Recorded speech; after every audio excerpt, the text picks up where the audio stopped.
Tatiana with TVM, here with Peggy Hogan after her sound check at Pop. How are you feeling? I'm feeling great. Yeah. That's awesome. You mentioned on Facebook that this set is going to be more stripped down than your usual electronic sets. Is there any reason for that? I was just thinking about what I could do here, because it's Art Not Love, and I feel like I have all of this extra creative space. So yeah, I wanted to kind of take it back to exactly what it's like when I'm writing these songs in my house, except with a fantastic guest vocalist who is not always there. And what does that aspect of performativity give you that performing as Peggy Hogan can't?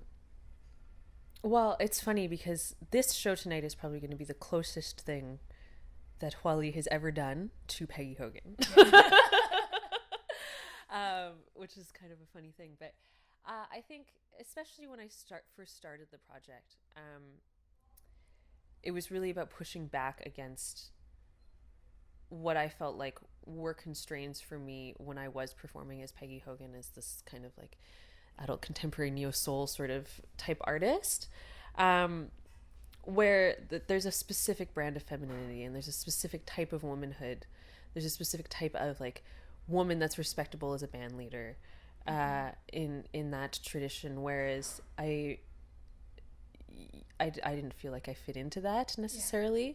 I can, but you know, I did feel like I needed something else to express some other parts of myself and just be able to like dance the way I wanted to on stage and talk about the things I wanted to on stage.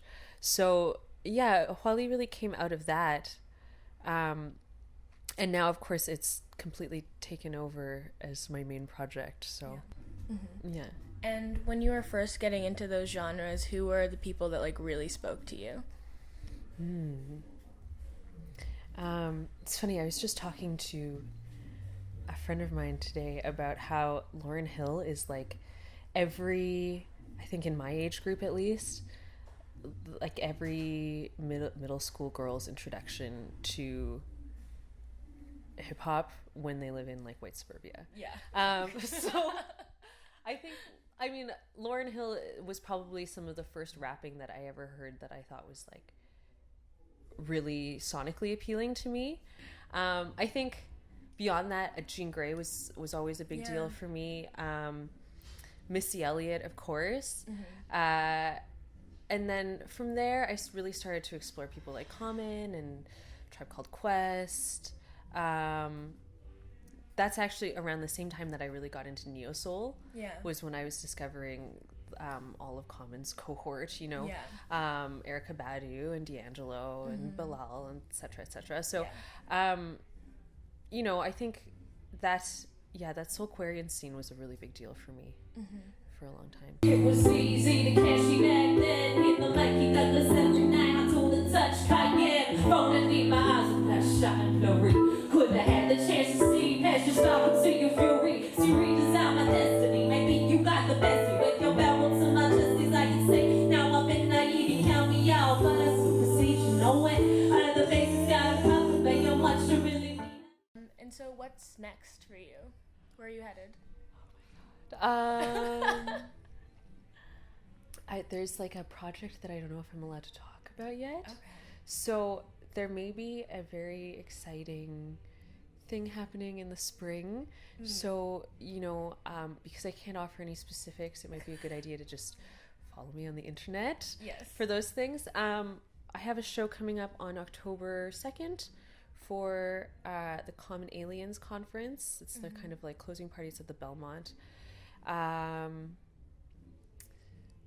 Some DJing. I mean, I'm going to be DJing throughout the fall. But the craziest aspect of my life right now is that I have found myself in a master's degree at McGill studying musicology, and it's a lot of time and a lot of mental capacity is being there right now. So I think like, you know, there's definitely more Hua Li to come. Okay, well, thank you so much for talking to us. Of course. Yeah. Of course. And I'm Tatiana with TVM, and stay tuned for more pop coverage. To walk away, I was never down to play around the roses straight. So it's a cliche. You feel me?